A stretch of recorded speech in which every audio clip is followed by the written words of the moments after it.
hoy. Les agradezco a todos su puntualidad, porque el día de hoy vamos a tener una participación de uno de los integrantes del programa también del DCTS, quien ha participado activamente ya desde hace varios años, tanto impartiendo cursos como dirigiendo varias de las tesis de ustedes. En esta ocasión nos acompaña el doctor Fabián Fernández Luqueño, quien además, bueno, en Saltillo, él proviene de Cinvestav Saltillo, él está ya como coordinador académico y pues obviamente también como investigador. Y bueno, pues él entre sus líneas de investigación pues tiene todo el tema ambiental, ¿no? Degradación de hidrocarburos, emisión de gases de efecto invernadero, simbiosis plantas microorganismos, uso de residuos urbanos y agroindustriales en la agricultura, aprovechamiento de residuos urbanos industriales y agropecuarios en la agricultura y en la generación de biogás, y además tiene una amplia experiencia también en el tema de nanopartículas, nanomateriales y su relación con el ambiente, que es precisamente el tema sobre el cual va a versar hoy la presentación. Y bueno, Fabián, te queremos agradecer que hayas aceptado presentar, ¿no?, cómo van tus investigaciones y sobre todo la relación que tienen tus trabajos con este programa. Como ustedes saben, pues lo más relevante también es que él va a mostrarnos, ¿no?, cómo está orientando sus trabajos y cómo incide en lo que llamamos la transdisciplina, para que más o menos los de las nuevas generaciones vean qué tipo de contribuciones hay y pues si les puede llamar la atención alguna de estas líneas. Adelante, Fabián, muchas gracias. Muchas gracias, gracias por la invitación. Gracias a todos por estar aquí. Espero que les sea de interés, bueno, que cumpla sus expectativas, porque es de interés y por eso están aquí. Bueno, ya me han presentado.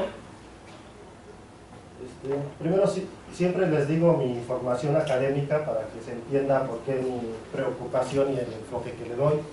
Yo soy ingeniero agrónomo, especialista en suelos.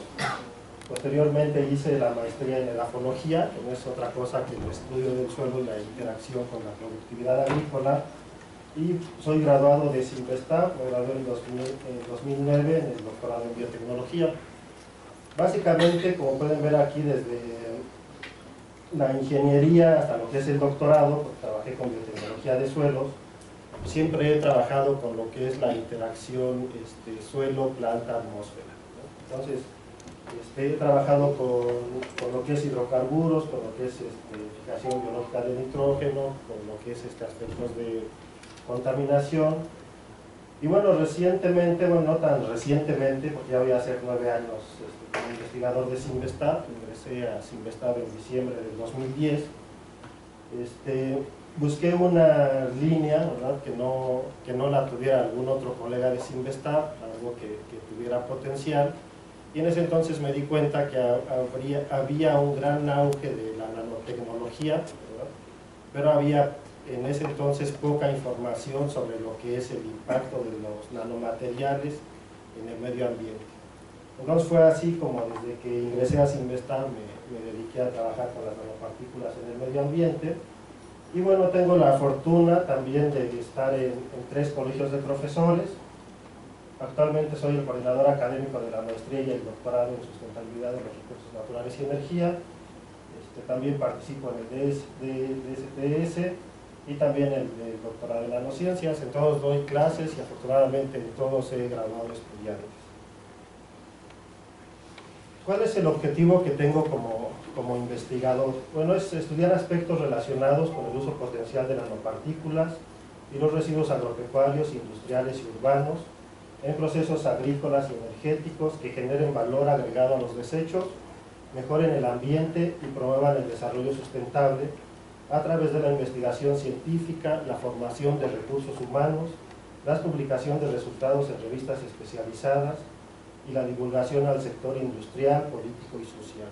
Entonces, es un fuerte compromiso, es un objetivo amplio, ¿verdad?, pero considero que hay que cumplirlo pues para hacer investigación y de alguna manera contribuir también a que esa investigación que se genera pues pase a otros sectores.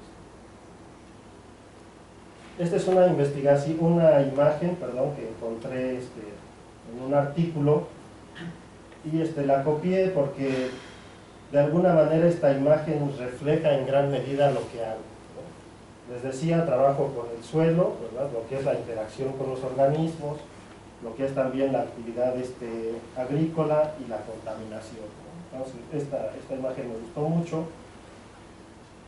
Y bueno, parte de lo que hago, también les decía hace rato, pues me interesa lo que es las interacciones en el suelo y su ecosistema. ¿Por qué?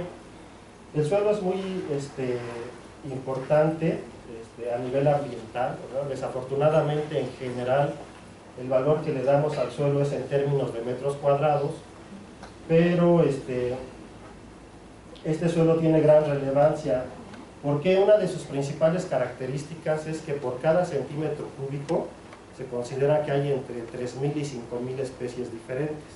Y no me estoy equivocando, el dato es correcto. En un centímetro cúbico es lo que podemos encontrar en términos de diversidad, de 3.000 a 5.000 especies. Pero además, en términos de abundancia, se considera que en un centímetro cúbico puede haber entre 1 por 10 a la 6 y 1 por 10 a la 9 células de microorganismos, ¿sí? Ahora ustedes podrán decir, bueno, ¿y eso qué? O sea, sí son muchos, ¿para qué sirven? Bueno, básicamente todos esos, no solo los microorganismos, sino todos los organismos del suelo, tienen actividades muy importantes que tienen que ver con la regulación del ciclo de carbono, la degradación de contaminantes, la fijación biológica del nitrógeno, el ciclo de fósforo, el ciclo del carbono, etcétera, ¿no? Entonces, también los suelos en general pueden ser emisores netos o receptores netos de gases de efecto invernadero. ¿Eso qué quiere decir? Que los suelos, en función del manejo, se van a convertir en acumuladores netos de gases de efecto invernadero o en emisores netos de gases de efecto invernadero. ¿En función de qué? Del manejo. Si un suelo es bien manejado, el suelo no se degrada, pero además contribuye a muchos problemas, a disminuir muchos problemas que actualmente tenemos, como son los gases de efecto invernadero, la contaminación, etc., ¿no? Entonces, bueno, es muy importante el suelo, ¿verdad? Y después de eso les pongo esta imagen que me gusta mucho porque resume brevemente, ¿verdad?, todo lo que ha tardado en formarse, lo que conocemos ahora. La Tierra tiene 4.600 millones de años. Entonces, aquí va el origen de la vida, de las algas, de las plantas, de las micorrizas, etc. Por aquí está el origen del Homo sapiens, hace 315.000 años. El origen de la agricultura, pero básicamente en este puntito, ahí, ¿verdad? Fíjense, en un puntito, a partir de la revolución industrial, nos estamos terminando todo lo que se formó acá, de forma natural. Llegó el hombre y en unos pocos años se está terminando todo, lo que implicó 4.600 años, ¿sabe? Entonces, 4.600 millones de años, perdón. Entonces, creo que esto nos dice mucho sobre lo que estamos causando.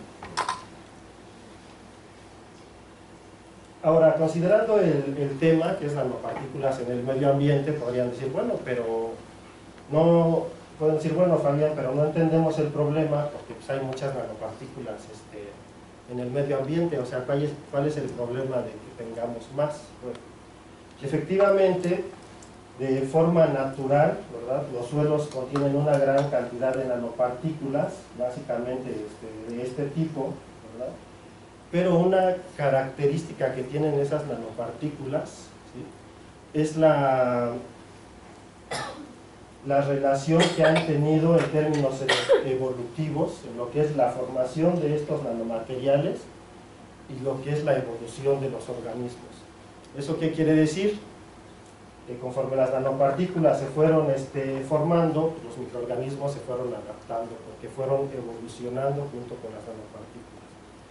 Entonces, si bien a través de un cálculo muy sencillo, que si me lo preguntan al final se los explico, me lleva un minuto, pero lo dejamos para las preguntas, podríamos saber qué cantidad de nanopartículas naturales hay en los suelos.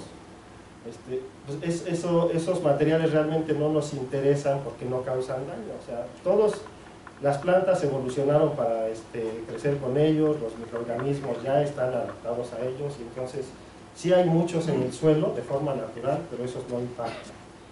Pero ojo, vamos a ver más adelante, les muestro datos, ¿verdad?,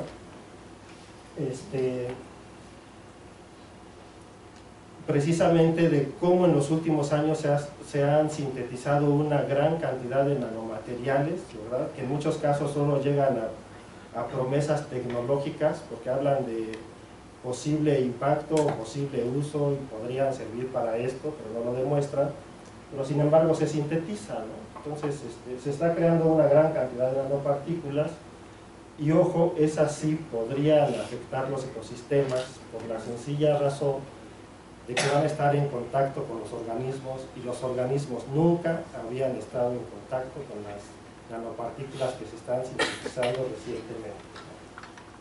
Entonces, bueno, esto es lo del cálculo, que les digo, si me preguntan al final les digo cómo. Este es un triángulo de texturas que utilizamos en suelos, ¿verdad? Hay una determinación que es bastante simple, que le llamamos textura del suelo, y la textura del suelo por definición no es otra cosa más que la proporción relativa de los agregados del suelo, y eso es arenas, limos y arcillas, ¿no? Entonces, podemos ver en este triángulo, está en porcentajes, que hay suelos que incluso el 100% del suelo son arcillas, ¿no? Y eso se considera en términos agrícolas un suelo arcilloso, ¿sí? Entonces, es bastante común, ¿verdad? De hecho, todos los suelos tienen arcillas, ¿sí? Ahora, ¿cuáles son las proporciones de las arcillas? Pues en general andan entre alrededor de los 12 y los 25, 30 Armstrong, que vendrían siendo entre 1.2 y 3 nanómetros, ¿no? O sea, sí caen en la categoría de lo que son los nanos. Ahora, si pensamos también que dice, bueno, Fabián, pero es que realmente no se sintetizan tantos, bueno, ya hay muchas fuentes donde se habla, ¿verdad? O se está documentando que en realidad ya se están produciendo miles de toneladas, ¿verdad? De plata, de óxido de silicio, etcétera, estas diferentes compañías, ¿verdad? Y toda esa cantidad de materiales que se está sintetizando, ¿por qué se está sintetizando? Pues porque hay compradores, ¿no? Hay aplicaciones, ¿sí? Entonces, todo el uso que se le está dando a esos nanomateriales, pues es temporal, hay un ciclo de vida, ¿verdad? Y entonces esos materiales tarde o temprano pues van a cumplir su ciclo de vida y todavía no hay estrategias para el manejo o disposición de esos nanomateriales. Pero además, ese no es tanto el problema, el punto es que cuando se dejan de utilizar, pues no los tenemos otra vez juntos así como se sintetizan, ¿verdad? O sea, se van en cosméticos, se van en otros materiales que pues no sé, usamos cremas, pomadas, lo que se les ocurra, ¿verdad? Nos damos un baño y ¿dónde se va todo eso? Al agua, ¿no? O sea, al drenaje. Entonces, luego en México no es tanto, ¿verdad? Pero hay una remediación del agua por procesos que no son eficientes porque no están diseñados, ¿verdad? Para retirar los nanomateriales, y en muchas partes del mundo las aguas residuales se utilizan para riego agrícola. Entonces, esta es una vía para que los nanomateriales lleguen a los suelos agrícolas y se distribuyan en general en el ambiente. Entonces, bueno, ya vimos por qué es importante, ya vimos que no son pocas las que se sintetizan, y además ya hay algunos estudios, ¿verdad?, sobre precisamente dónde quedan esos materiales, ¿no? Entonces, en general quedan en rellenos sanitarios, pero bueno, en México no tenemos muchos rellenos sanitarios, tenemos basureros, ¿verdad? Una buena parte de esos materiales se quedan en el suelo, se quedan en el aire o se quedan en el agua, ¿sí? ¿Y eso qué implica? Que en todos estos, suelo, aire y agua, pues son muy importantes para nosotros, ¿no? ¿Por qué? Por el uso que les damos, y además porque al estar ahí materiales nuevos, entran en contacto con organismos de los cuales obtenemos beneficios, ¿no? Porque así como en el suelo hay una gran cantidad de organismos, pues lo mismo pasa en el aire y lo mismo pasa en el agua. Ahora, en este sentido, entonces yo planteo que hay un vacío entre lo que son los avances científicos y tecnológicos, su respectivo impacto ambiental y su estrecha relación con la sociedad y la economía, lo que compromete el desarrollo sustentable. Entonces, estamos generando una gran cantidad de artículos, de materiales, de doctores, de desarrollos tecnológicos, etcétera, pero como no tenemos ahora todavía suficientes evidencias, pues realmente no sabemos qué es lo que puede pasar aquí abajo, ¿verdad?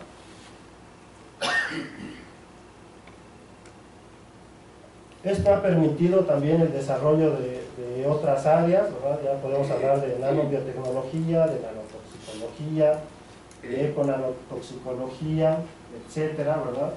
Las cuales se han ido generando pues, por la preocupación creciente que se ha dado por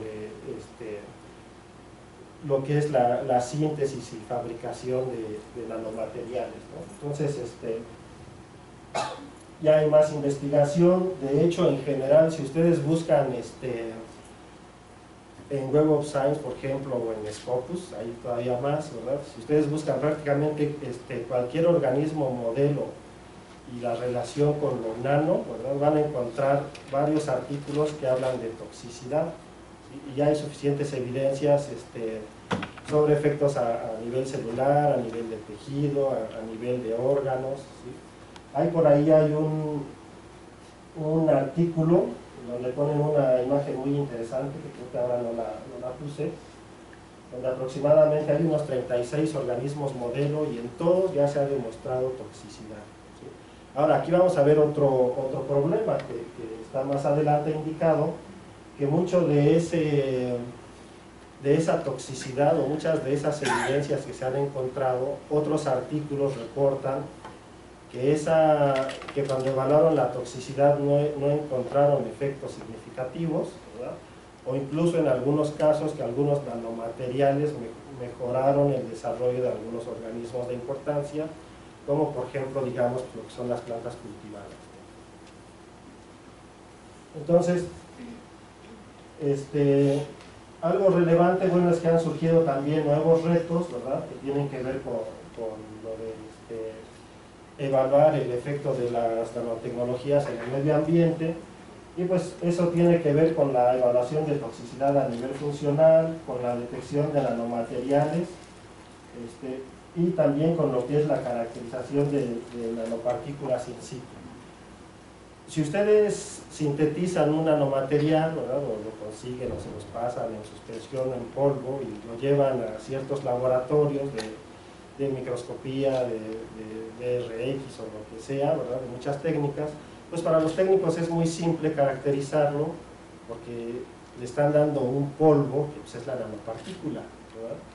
Pero a ese mismo laboratorio lleven 10 gramos de suelo y díganle, oye, necesito que me digas qué nanopartículas hay y qué concentración tiene, y a ver cuándo les mandan los resultados, ¿no? Entonces, cuando los sintetizamos es muy fácil caracterizarlos. Afortunadamente ya existe la tecnología para hacer esa caracterización, pero si lo hacemos en polvos, en suspensiones, etc. Pero si lo hacemos a nivel ambiental es complicado. Una pregunta, ¿de qué manera se evalúa la toxicidad? O sea, el hecho de que esté causando algún problema al organismo.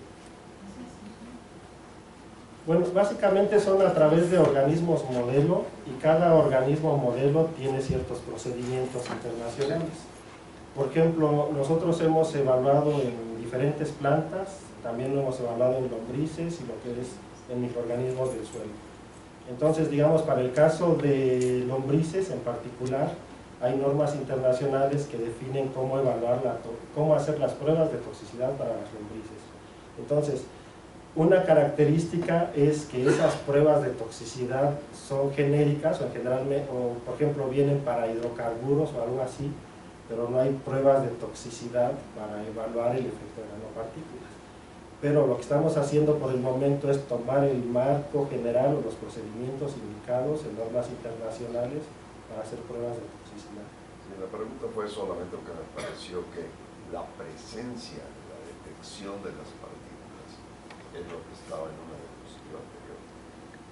Porque una observación de que en esta, de que pues incluso se ha visto que no les hace nada, o hay reportes que no les Algunas. hacen nada. Y algunas dicen que quizás incluso son benéficas. Así es. Pero usar la palabra toxicidad para algo que por lo menos no se sabe no causa un daño, porque incluso con ciertas opiniones puede ser benéfico. Me parece que más bien lo que hacen es detectar presencia.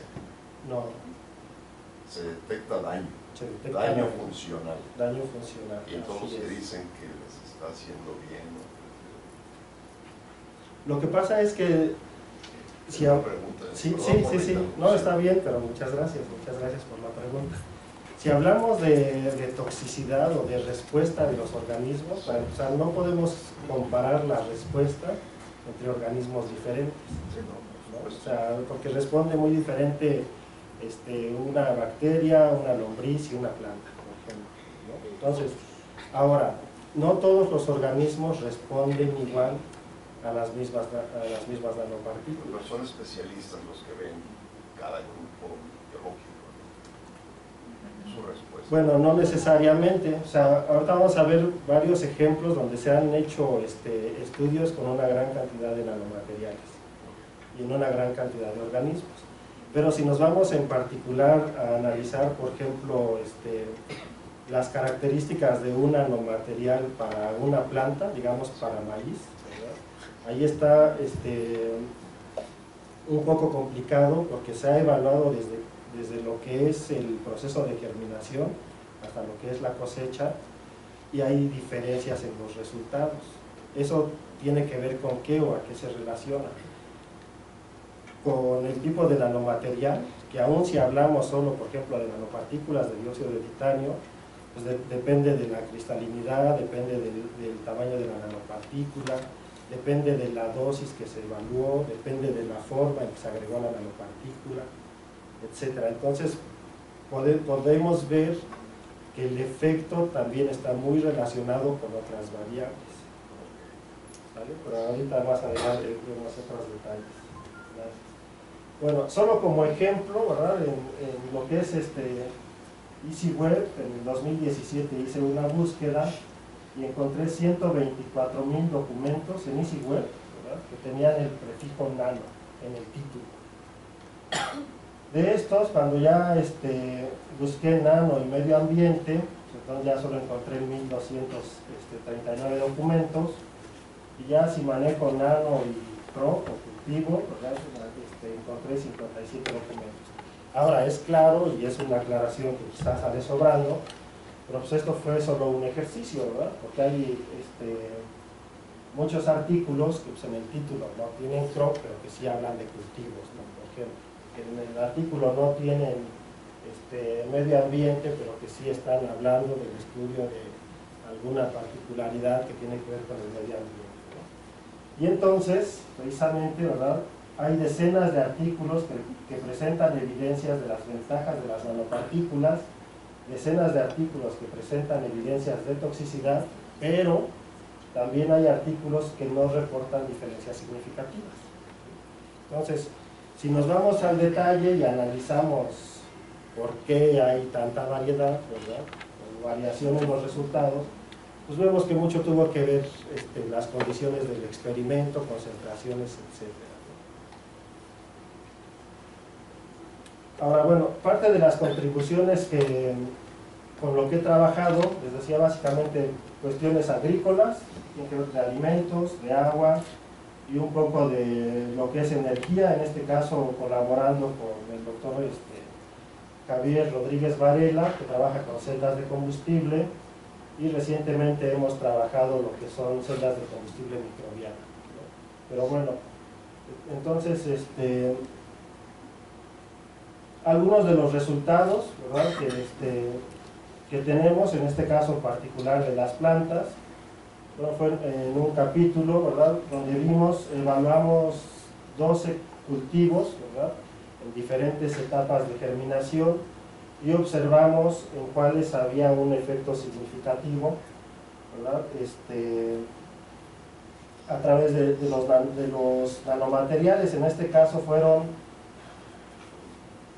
8 tratamientos y un tratamiento control. El control es el del lado derecho. Y aquí lo que queríamos encontrar, ¿verdad?, que era lo ideal, digámoslo así, era que las nanopartículas no afectaban a los cultivos, ¿sí? Entonces, ¿qué tendría que ser? Pues entonces, para que eso pasara, pues tendríamos que encontrar, ¿verdad?, que no había diferencias significativas, o sea, que todas tenían la misma letra. Y eso eran buenas noticias, porque entonces esos nanomateriales que estábamos evaluando, en las condiciones que estábamos evaluando, no causan daño porque se comportaron igual que el control, o sea, igual que los que no se agregó nanopartículas. Sin embargo, a pesar de que hubo las mismas concentraciones, ¿verdad?, en algunas plantas sí hubo efecto, ¿verdad? Y podemos ver, por ejemplo, en este caso, que se mejoró el desarrollo de la planta, ¿sí?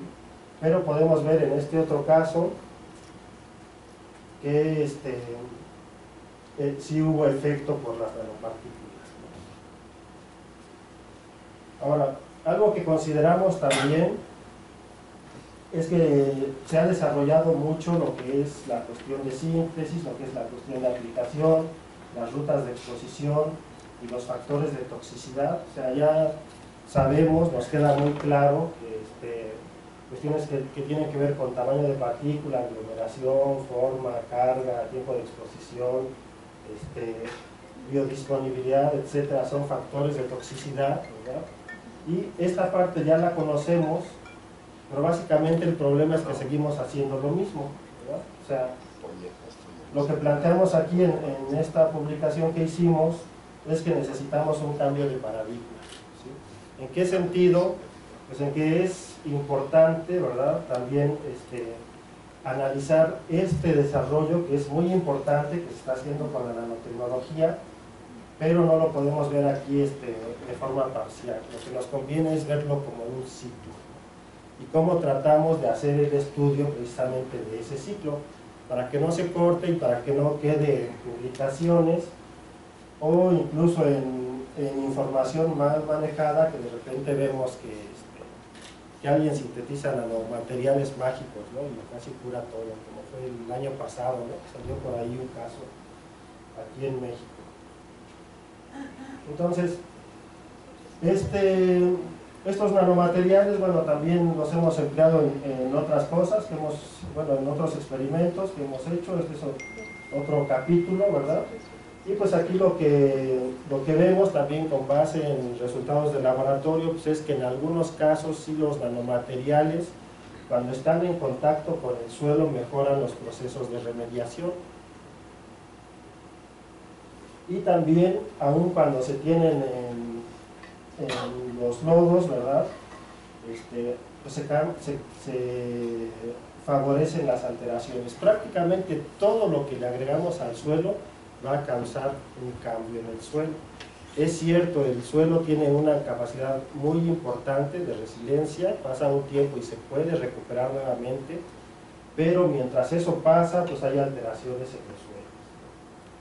En este caso podemos ver aquí también, empleamos varias nanopartículas, ¿verdad?, lo empleamos en un suelo agrícola, y vimos que básicamente las nanopartículas que favorecen el desarrollo del cultivo son aquellas que tienen que ver con hierro. Y en este caso, bueno, es un tanto lógico porque el hierro es un nutrimento de las plantas, ¿no? Y otras nanopartículas, al menos en términos generales, en este PSA, pues no mostraron así un efecto sobre lo que es los componentes de rendimiento. Bueno, hay bastantes evidencias que indican que muchos materiales pueden ser empleados para lo que es remediación. Si nosotros vemos o buscamos, por ejemplo, información sobre lo que es remediación de agua a través de nanopartículas, a través de nanorobots, etcétera, hay una gran cantidad ya de artículos, ¿verdad?, que sí hablan de eficiencia, pero algo que me preocupa, ¿verdad?, es que estos colegas que hacen esos experimentos y que hablan de remoción de materiales, o que hablan de remediación, pues en realidad lo que están haciendo es, tienen un agua con unas nanopartículas, un contaminante, perdón, agregan unos nanomateriales, ¿verdad?, vamos a suponer que estamos hablando de un agua contaminada con metales pesados, agregan un material que tiene la capacidad de atrapar esos metales por cargas, y luego miden al final la concentración de lo que son los metales, ¿verdad? Bueno, pues es obvio que si pueden ser atraídos por una carga y le ponen nanomateriales que los van a atraer, pues sí se va a absorber, pero eso como tal no es como tal un proceso de remediación que se pudiera emplear, porque el problema después es qué hacemos con esos materiales, ¿no? O sea, ya lo quité, ya hice que el nanomaterial atrape a los metales, y luego cómo manejo ese material. Hay técnicas también que pueden hablar de remoción de los nanos, pero pues, finalmente son procesos largos, y eso como tal pues, no es remediación, es cambiar el contaminante o mover el contaminante de un lugar a otro, y finalmente pues, eso implica manejo adicional para el contaminante.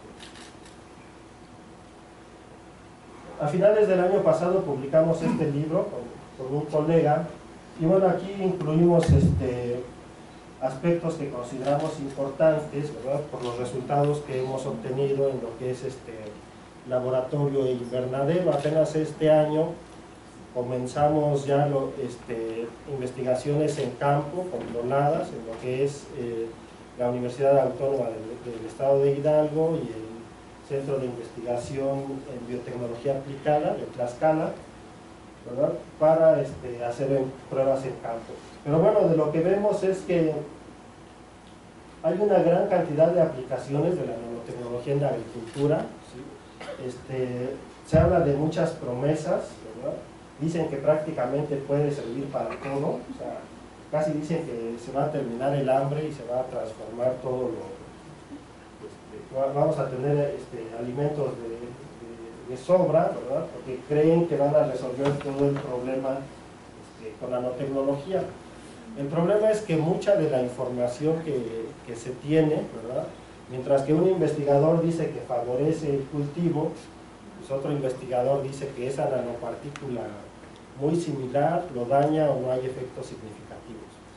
Y uno de los problemas que veo es que muchos productos que tienen que ver con la agricultura ya están en el campo, ¿verdad?, sin las pruebas suficientes. Entonces, en muchos casos ya se está aplicando nanotecnología agrícola sin que realmente, bueno, regulado no está, ¿verdad?, sin que se tengan estudios, ¿no? Entonces, por eso aquí pongo, bueno, preocupaciones. Han surgido muchos artículos donde dicen que esto puede ser peligroso, y también ahí le pongo deseos, ¿no? O sea, pensar que con usar nanotecnología vamos a tener agricultura sustentable, o que vamos a resolver o vamos a tener una salud humana y ambiental, o alimentos asequibles y sanos, pues no, yo creo que nos falta mucho para aseverar algo así, ¿no? O sea, yo creo que estamos todavía soñando, y debemos tener cuidado porque esto nos podría llevar a un problema. Bueno, también hemos hecho investigación que tiene que ver con el manejo del agua, ¿verdad? Y otra vez hay tecnología que nos permite manejar el agua para riego, pero pues esta debe ser tratada adecuadamente. Si no es tratada adecuadamente, entonces estaremos en problemas, porque como es el caso, ¿verdad?, pues esa agua va a llegar a los sitios agrícolas, ¿sí? Un estudiante de maestría el año pasado se graduó. Propusimos un filtro muy sencillo en el que empleamos arcilla natural de un suelo vertisol que se caracteriza por alto contenido de arcilla de morillonita, ¿verdad?, que tiene la capacidad de retener contaminantes. Utilizamos también biomasa fúngica y utilizamos también algunos materiales, pero en este caso, por ser la tesis de maestría, hicimos la evaluación en general, o sea, en todo el filtro, no lo hicimos por capas, digámoslo así. Y lo que encontramos en este caso es que el filtro que se diseñó sí nos permitió disminuir la concentración de metales pesados, pero pues, aún hace falta información adicional, ¿no? Básicamente nos enfocamos en lo que es ¿cómo se llama? El diseño y la evaluación de ese filtro.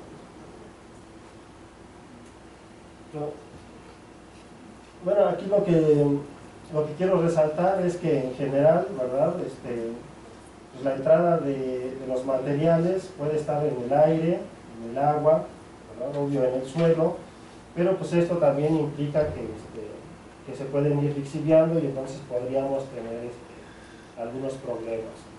Otros estudios que tenemos, ¿verdad? También con diversos nanomateriales a varias concentraciones, y otra vez vemos que los nanomateriales de hierro son los que favorecen el desarrollo de los cultivos.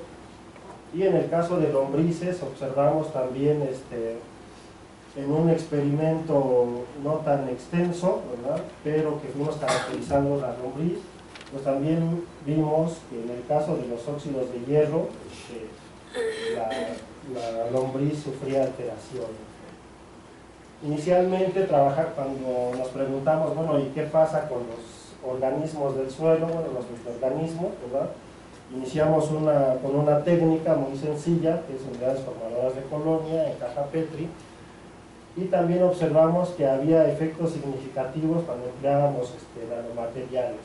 Esto nos llevó a pensar también que entonces era muy probable que, bueno, no era muy probable, más bien valía la pena hacer estudios a nivel de biología molecular para ver qué organismos realmente son los que se están modificando, porque pues aquí solo hablamos en general, ¿no? Bacterias, actinomycetos y hongos.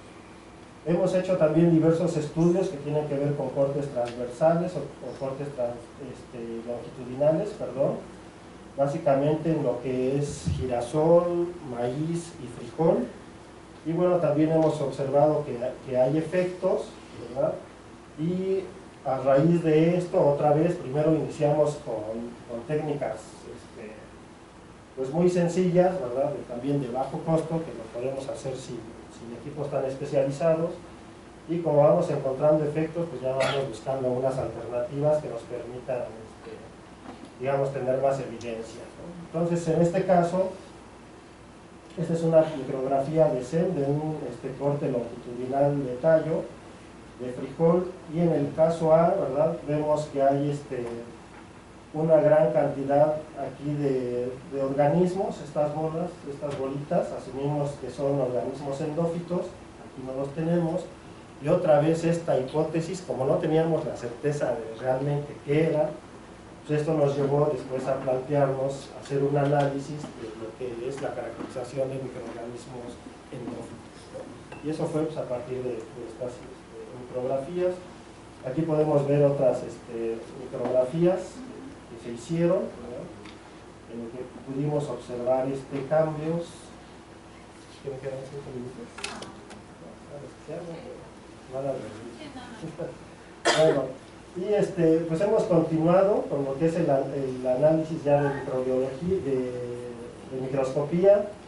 Continuamos con lo que es biología molecular y también observamos que hay efectos, lo que está aquí en medio, ¿verdad? Son los controles, y básicamente lo que nos dice el color azul es las comunidades microbianas que se incrementaron más de 5 veces, el color intenso, y el rojo son las comunidades microbianas que decrecieron más de 5 veces. Y entonces podemos ver que pues sí hay cambios. Esto otra vez pues vamos avanzando y vamos generando otras hipótesis y vamos viendo cómo respondemos lo que encontramos, ¿no? Como aquí vimos alteraciones en lo que son los microorganismos del suelo, lo que son endófitos, hemos observado también alteraciones a nivel de biomasa. Entonces dijimos, bueno, ya otra vez ya hicimos las pruebas sencillas, ya vimos que de repente algunas plantas crecen más, algunas plantas crecen menos, que esas son mediciones relativamente sencillas. Y entonces lo que ahora estamos haciendo, de hecho ahorita están los estudiantes allá en una estancia con el colega José Ordaz, y ahora lo que queremos ver es cómo se modifica la síntesis de metabolitos secundarios por la presencia de nanomateriales. Eso, otra vez, primero una alumna de doctorado, Gabriela, fue a hacerlo hace como 2 meses, 3, ¿verdad? Encontramos cosas interesantes. Bueno, ahorita otra vez está Gabriela, fue con una alumna de maestría, que está evaluando ahora otra vez los metabolitos secundarios en una planta cultivada en un suelo contaminado. Y pues vamos a ver qué encuentra, ¿no? Ahorita es la segunda parte de la estancia. Pero de entrada, con lo que se ha analizado de Gabriela, ya identificó que sí hay cambios en la síntesis de metabolitos secundarios por la presencia de nanomateriales. Hay una gran cantidad de información publicada. Este es un cuadro, ¿verdad?, que hicimos recientemente, es de un artículo que ahorita está en evaluación, está en revisión. Y aquí lo que pusimos fue evaluar el efecto de diferentes nanomateriales, en lo que es plantas, mesofauna, macrofauna y microbiota, del suelo, y en algunos casos, pues, las plantas por su interés, porque nos alimentamos de ellas, hay más estudios, ¿verdad? Pero cuando hablamos de lo que son organismos del suelo, pues hay menos investigación, ¿no? Pero encontramos casos, ¿verdad? Por ejemplo, en el caso de los organismos, este color es que hay efectos negativos, y podemos ver que hay prácticamente en todos los casos, ¿verdad?, hay efectos negativos. Y claro, pues también en el caso de los cultivos hay que se reportan, por ejemplo aquí los fullerenos está complicado, ¿verdad?, bueno, de varios, porque hay artículos que reportan efectos positivos, efectos negativos o efectos negativos, ¿sí? Pero les decía, además, lo más relevante, porque esto todavía es menos conocido, es el efecto de lo que es los nanomateriales en otros organismos. Entonces, bueno, fue muy interesante esto que encontramos, ¿verdad? Ahora ya para ir cerrando, ¿verdad? Dice, bueno, ¿la nanotecnología nos puede ayudar? Pues claro que sí nos puede ayudar, ¿no? O sea, sí tiene ventajas, hay bastantes evidencias de su importancia, de los logros tecnológicos, del impacto que tiene en la salud. Por ejemplo, hasta finales del año pasado la FDA ya había aprobado 24 medicamentos con nanomateriales. Entonces sí hay suficientes evidencias de que hay desarrollos tecnológicos que están funcionando, o sea, sí nos está sirviendo, pero también en algunos casos se ha demostrado con bastante y sobrada evidencia de que algunos nanomateriales y con ciertos organismos son peligrosos, ¿verdad? Ahora, esto entonces es un gran logro o es una preocupación. Bueno, la realidad es que son las dos opciones, ¿no? O sea, es un logro, pero hay que tener cuidado. ¿Por qué hay que tener cuidado? Porque tenemos que hacer los estudios suficientes. Hace como 2 años tuve la oportunidad de ir a un congreso, había un colega mexicano muy feliz platicando sus hallazgos, ¿verdad?, de un nanomaterial que podía impactar a la salud. Y él decía, bueno, y no es tóxico, es barato. Ya, ahí estuve y le dije, bueno, ¿qué pruebas hiciste para decir que no es tóxico? Y su prueba me dijo, pues su respuesta, perdón, me dijo, pues ninguna, pero ¿por qué va a ser tóxico? Bueno, o sea, si vienes a decir que no es tóxico, pues tuviste que evaluar, ¿no? O sea, no se vale también atribuir características o ventajas que no han sido estudiadas, y en eso hay que tener cuidado, ¿no? Y entonces pues necesitamos más investigación, ¿verdad?, y más colaboración, pues no solo internacional. O sea, ya en México tenemos colegas que han logrado avances impresionantes, ¿verdad?, pero sí necesitamos trabajo colaborativo, multidisciplinario, transdisciplinario, para que nos permita analizar estos avances con otra visión, no nada más de verlo como un material, porque es cierto, es un material, pero que nos puede impactar. Entonces, solo sintetizarlo y decir que podría servir para algo, pues no es suficiente. Ahora, dentro de las ventajas, bueno, pues el impulso de estas áreas y todo lo que se ha hecho ha contribuido o ha permitido la formación de recursos humanos, ha favorecido investigación transdisciplinaria, pero hace falta más,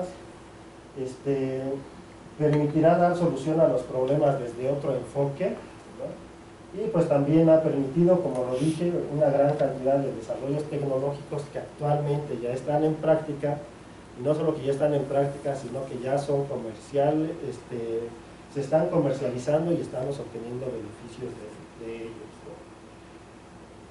¿Cuáles son las desventajas? Bueno, que muchos terminan en reportes científicos de aplicaciones potenciales, o sea, los sintetizamos y decimos que a lo mejor van a servir para algo, quién sabe, ¿no? Hay incertidumbre en la información reportada, en el sentido de que una característica, ya vieron mi formación, pero algo que me llamaba la atención mucho cuando empecé a leer sobre nanomateriales, ya vieron que no tengo formación realmente en eso, es que yo veía la caracterización, las evaluaciones y la síntesis, y nunca hablaban de réplicas, ¿no? Y ahí me llamaba mucho la atención y decía, bueno, y ahora he ido entendiendo por qué a veces no lo hacen, pero también me ha quedado claro que cuando no lo hacen, varios estudiantes de doctorado sintetizan su material, y si por algo se les acaba y lo tienen que volver a sintetizar, ya no les sale lo mismo. Y entonces digo, bueno, pues hay que tener cuidado, ¿verdad? Porque sí es bueno trabajar con réplicas, y además también hay que tener muy bien estandarizados los procedimientos, porque si creemos que por ser un material siempre nos va a salir lo mismo, no sale siempre lo mismo. Entonces, costos altos en algunos casos, ¿verdad? Nula o escasa regulación y relevo o desplazamiento de otras líneas de investigación. A mí me preocupa que ahora veo mucho sobre nanomateriales en la agricultura, muchas aplicaciones, pero por ejemplo otras líneas de investigación que son de gran importancia prácticamente se han mantenido estables o incluso han disminuido, digamos como la fijación biológica de nitrógeno, ¿no? Que ambiental y económicamente es muy importante, ¿verdad? Y pues eso se ha mantenido prácticamente igual o incluso ha decrecido, y el área de lo nano, o sea, se ha disparado. Entonces, bueno, hay riesgos, ¿verdad?, por la síntesis y comercialización de materiales o productos de uso diario, como alimentos, cosméticos, etcétera, sin especificaciones en etiqueta, y además pues en las pruebas o evaluaciones suficientes, ¿no?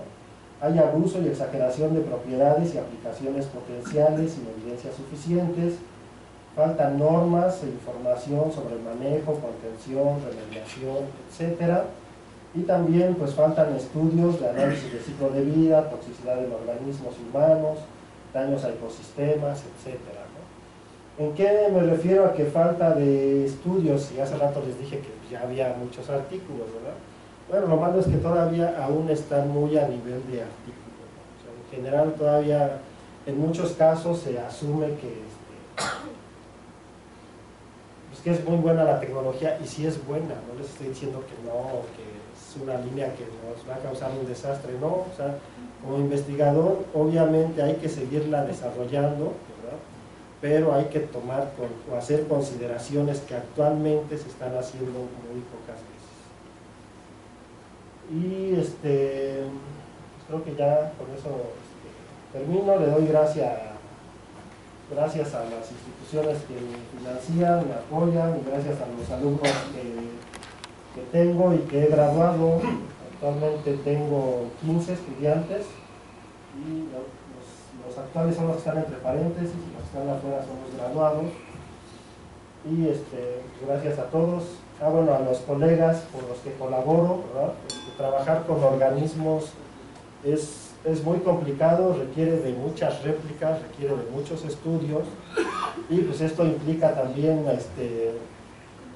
trabajar con muchos colegas para que nos ayuden en lo que es el análisis de las muestras, ¿no? De mi parte sería todo. Muchas gracias.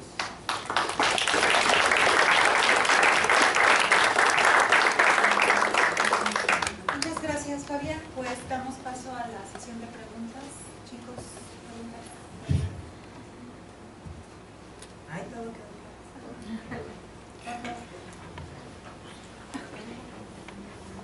Muchas gracias.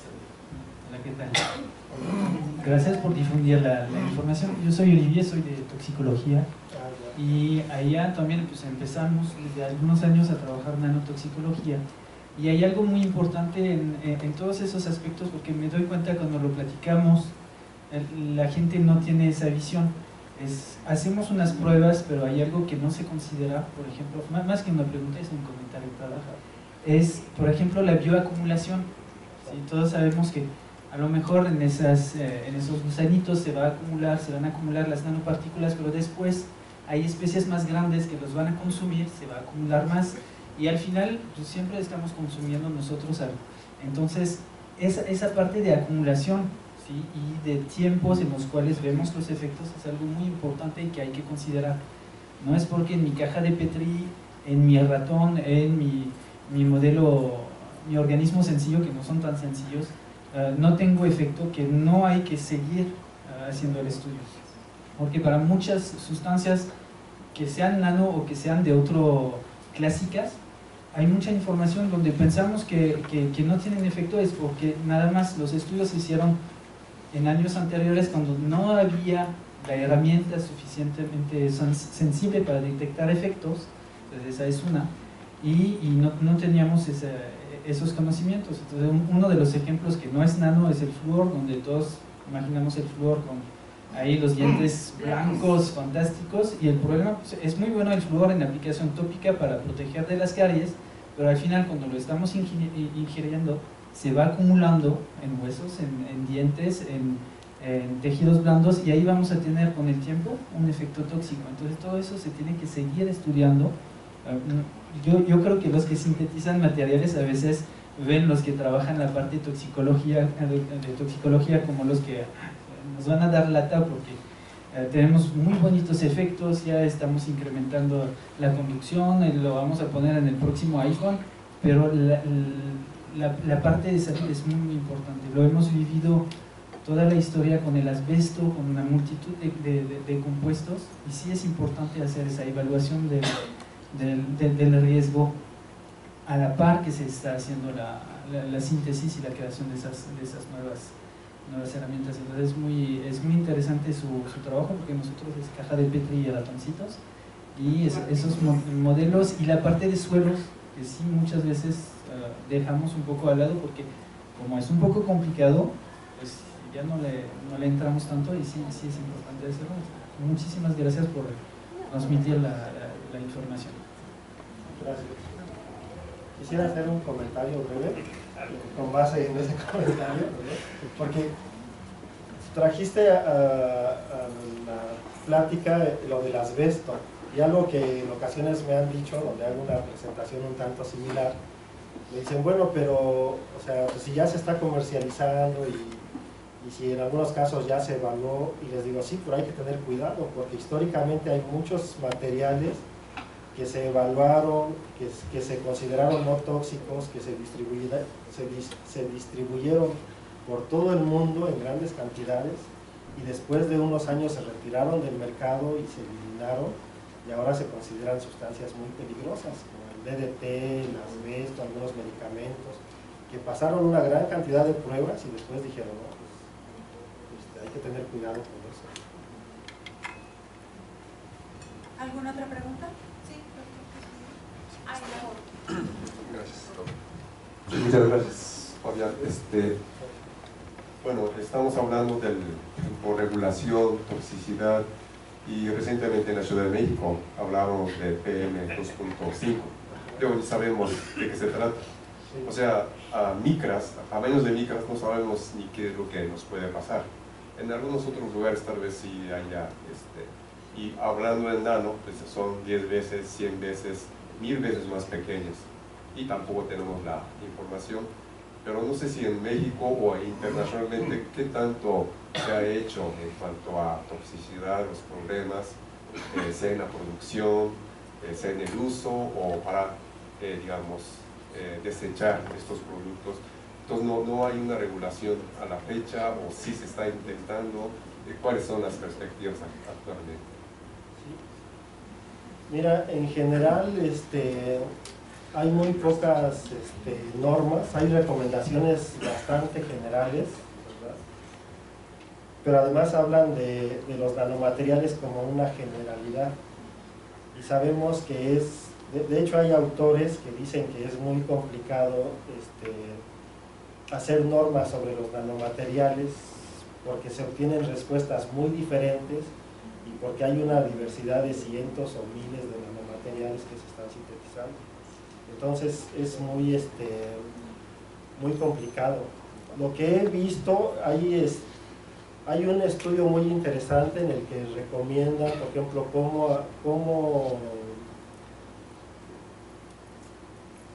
cómo evaluar, por ejemplo, en el caso de los nanotubos, ¿verdad?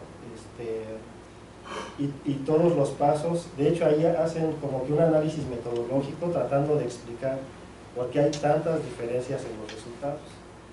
Y entonces ellos evalúan algo así como arribita de 100 artículos científicos y se dan cuenta de todas las variaciones que obtuvieron trabajando con nanotubos, ¿verdad? Y trabajando con organismos y tratando de explicar por qué. Y como parte de ese estudio también concluyen que es muy diferente porque es difícil caracterizar, no es lo mismo, digamos, que un metal pesado, así es, que de todos modos también responden diferentes los organismos, pero como sabemos los nanomateriales tienen características muy particulares. Entonces yo he visto como que normas muy generales. La revista de Mundo Nano, no me acuerdo si el año pasado o antepasado, sacó un número especial sobre normatividad según de nanomateriales, pero o sea, ahí vienen unas definiciones que las lee uno y dice, sí, como que no sirven de mucho, ¿verdad? Entonces yo creo que todavía tenemos mucho por hacer. Sí hay por ahí algunos ejercicios, algunos intentos, pero todavía estamos muy lejos de lo que necesitamos. Gracias, Fabián, muy interesante la plática. Dentro de ese cambio de paradigma que tú mencionas ahí, que es importante, creo yo que está la parte de la ética. Realmente ya se habla de nanoética, hay journals especializados en nanoética. Entonces no sé si nos puedes comentar algo al respecto. Bueno, más que nanoética, pues es la ética así como que en general, ¿no? No veo por qué va a ser ético en lo nano. Entonces, una chiquita, ética chiquita. No, yo creo que es muy importante y hay que tener mucho cuidado con lo que afirmamos, ¿no? Y más, o sea, yo creo que hay que hacerle difusión y hay que, si quieren, convencer de lo importante que son nuestras líneas de investigación, pero no caer en el error de suponer tanto o prometer tanto.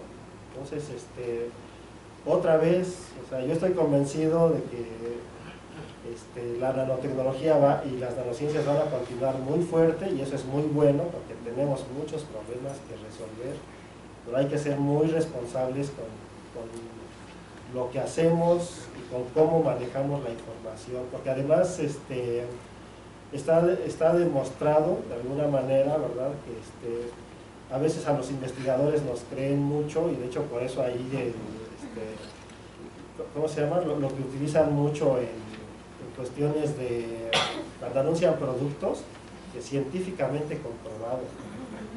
Entonces de repente yo he estado en pláticas en que digo, bueno, pues ni modo, ¿verdad? Pero luego uno sí escucha cosas preocupantes porque hay colegas que aseveran cosas sin tener las evidencias y pues eso no se vale. Es que hay que tener cuidado con la nanoética, hay que tener nanoresponsabilidad. Por favor, el micrófono. Como 5 veces que le digo a José. Muchas gracias por el seminario, sí. Es preocupante y además viene muy a tono, ¿no? Ahora con la semanita que pasamos, como dice el doctor Matsumoto, pues sí, todavía el nivel de escala que hay con respecto a los ramos. Ese es un tema que quería buscar un poquito más de información en cuanto a la escala, es decir, ¿cuáles son aquellas tecnologías que ya están utilizando a gran escala? Es decir, pudiéramos decir que no es una cosa experimental, que en el laboratorio se han hecho algunas pruebas y se está encontrando en pequeñas parcelas, como se trata de campos.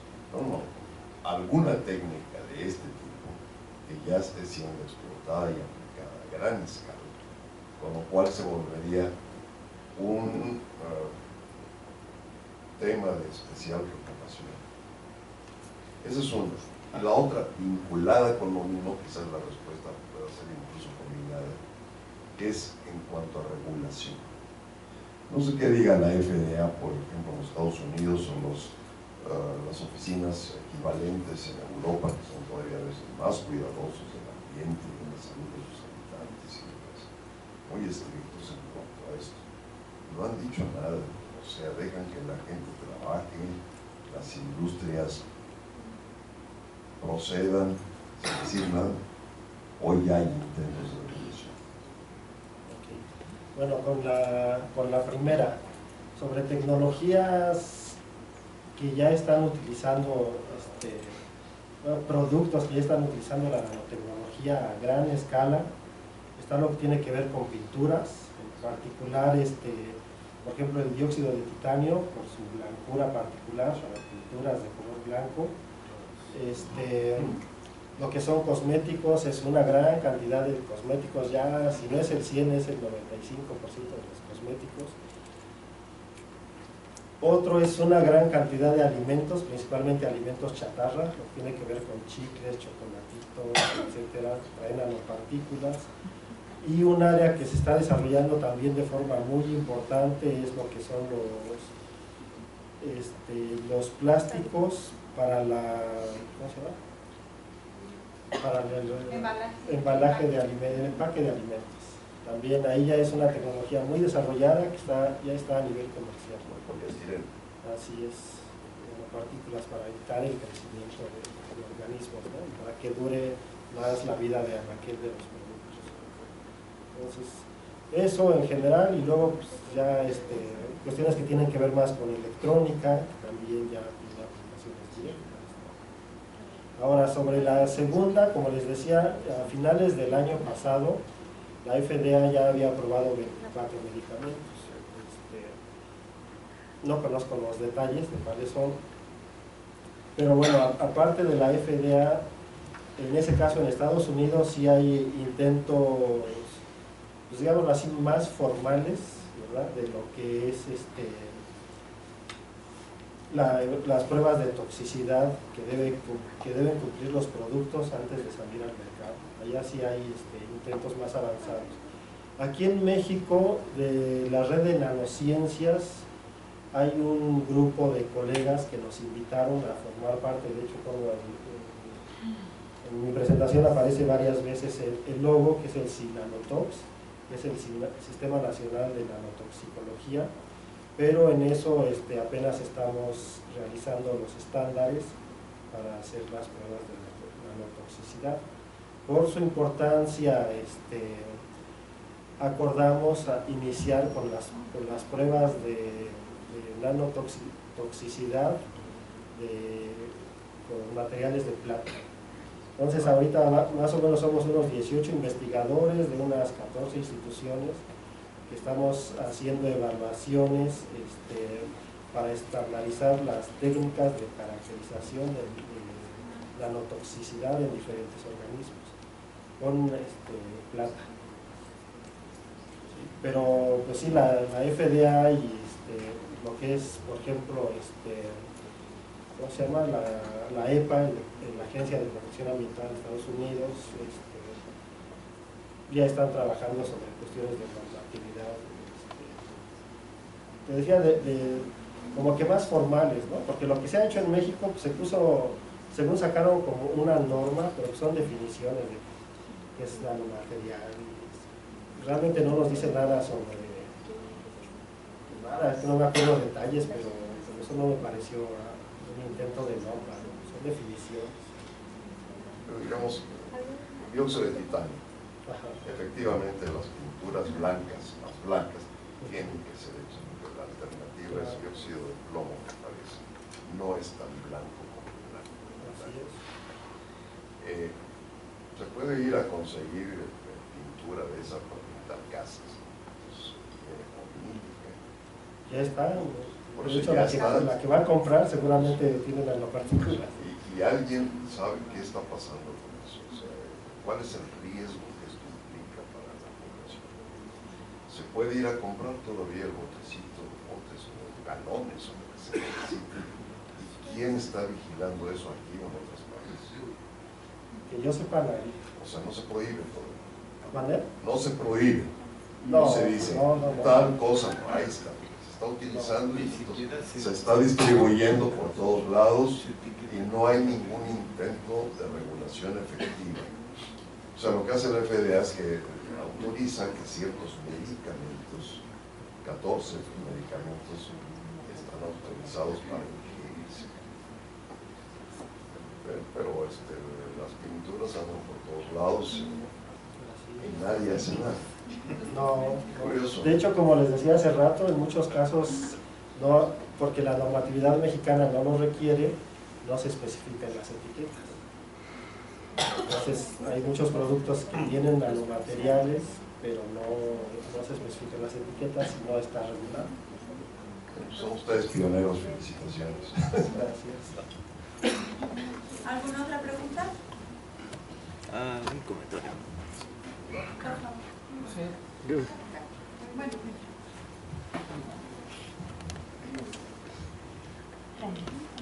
doctor, pues muy buen trabajo. Una pregunta más que nada técnica. Usted presentó que una parte se va a rellenos sanitarios, otra parte a suelos y demás. ¿Cómo se hace ese monitoreo de cómo llegan esas nanopartículas a los diferentes escenarios? ¿Y hay alguna técnica que me permita, por decir, en un suelo, saber qué tipo de nanopartícula tengo y en qué concentración las tengo? Okay. Bueno, lo primero, la gráfica que presenté al inicio, es un artículo en el que se hizo un modelo para estimar la concentración de materiales que se estaban liberando. No se midieron como tal. Ahora, sin embargo, precisamente en años recientes se ha desarrollado mucho la tecnología y ha permitido de alguna manera poder caracterizar ciertas cosas, pero de todos modos es complicado. Les decía que si tienes un material que sintetizaste, pues, o sea, casi ya bueno, no donde sea, pero hay muchos equipos, muchos laboratorios que te pueden caracterizar tu polvo o tu suspensión, ¿no? Pero en este caso lo que se puede hacer, por ejemplo, es un estimado, porque una opción es que, por ejemplo, por SEM, ¿verdad? Identificas un punto, después haces EDS y pero te da el porcentaje finalmente de un elemento, ¿verdad? Es lo que te podría ayudar. Ahora, nosotros lo que hacemos, porque como lo indicó el compañero, nos importa también precisamente el movimiento de esos nanomateriales en la cadena trófica. Nosotros no hemos podido identificar una técnica que nos permita cuantificar realmente la cantidad de material que queda en el suelo o que queda en las plantas, digámoslo así. Entonces, ¿cómo lo hacemos? Como no tenemos esa técnica, no la hemos encontrado y quizá ya existe, lo que hacemos es el análisis elemental comparado con el control. Asumimos entonces que si yo agregué nanopartículas de dióxido de titanio y después las semillas de frijol en el tratamiento control tienen tal concentración de titanio y las semillas tratadas con nanopartículas tienen otra cantidad superior, pues asumimos que ese titanio viene de las nanopartículas, ¿verdad? Pero no tenemos realmente cómo caracterizar. No podemos todavía decir a nivel de un organismo así de grande cómo se trasloca o cómo se acumula, ¿no? Se podría hacer por EDS, pero tratando de identificar una área donde más esté, pero el elemento, no el nanomaterial. Entonces es muy fácil cuantificar qué cantidad o qué concentración de nanomaterial le pongo al sistema, pero ya después es muy difícil cuantificar cuánto se quedó. porque además algo que inicialmente, bueno, no sé, hace 7 años o 5 años se decía que muchos de los nanomateriales no sufrían transformaciones. Ahora, como se ha hecho mucha investigación, al menos en el área de suelo, ya se determinó que una buena parte de los nanomateriales sí tienen transformaciones, y así sí sufre un proceso de intemperización, y entonces ¿cómo se llama? Cuando nosotros ponemos nanopartículas de titanio, ya no necesariamente esas nanopartículas de titanio van a seguir, sufren un cambio. ¿Y qué se refiere de intemperización? Porque algunos hicieron así como el gesto de eso que es. En suelos asumimos que la formación del suelo se da por procesos de intemperización. Bueno, el suelo está en función de 5 cosas, dicen los libros, ¿verdad? Que es biota, tiempo, relieve, material parental y me faltó uno. Bueno, hay otro ahorita me acuerdo, ¿verdad? Y esos factores, ¿verdad?, interaccionan a través de procesos de intemperización física, química o biológica. Y entonces las rocas se van degradando y eso es lo que va formando los suelos, ¿no? Entonces a eso me refiero con que hay intemperización. O sea, también esos materiales se transforman por procesos físicos, químicos o biológicos. Y entonces es complicado hacer eso. ¿Cuánto queda?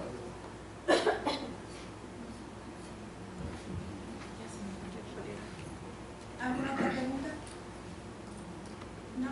Bueno, pues doctor Fabián, muchísimas gracias por venir a presentarnos, a ponernos conocimiento. Sí, muchas gracias.